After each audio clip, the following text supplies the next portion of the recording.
that's a really cool thing about this abutment.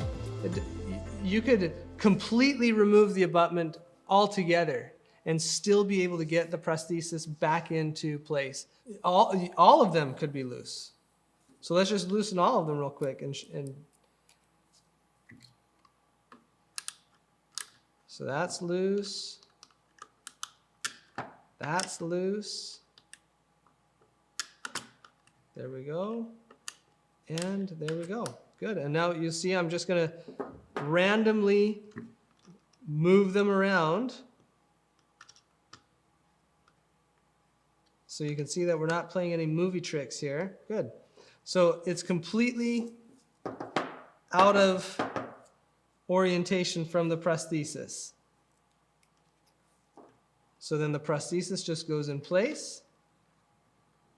We're going to have to just kind of jiggle the prosthesis around just a little bit, have the patient bite down. Now all of those abutments have auto-aligned to the prosthesis itself. And then once again, through the screw channel, you can access that orientation screw and torque it down to 25 Newton centimeters. And then screw it in with your prosthetic screw. So you would do the one, just hand tighten it for now. Then you'd come kind of like in a star pattern.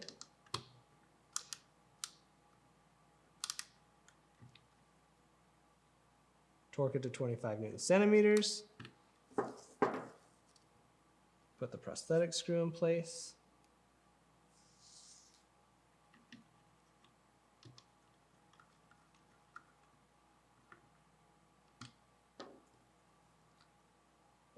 Let's go on to this one here. 25 Newton centimeters. Put your prosthetic screw in place.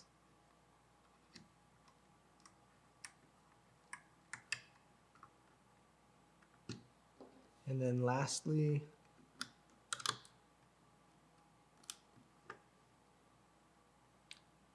.25 Newton centimeters, and screw it in yet again.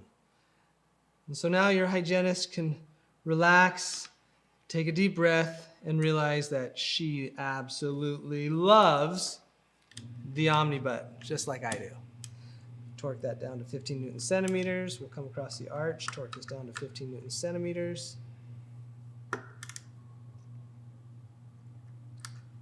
Torque this down to 15 Newton centimeters. And torque this down to 15 Newton centimeters.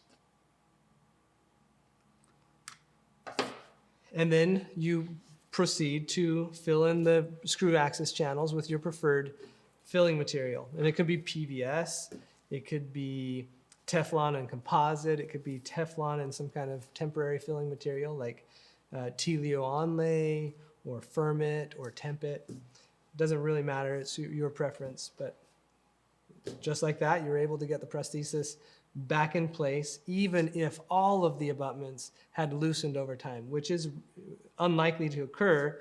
Once these abutments are all secured by a prosthesis, connected to each other by a rigid prosthesis, then the whole system is rigidly constrained and you're not going to be seeing any movement at all. You can't, because you've created a plane and there's no axis of rotation around the plane.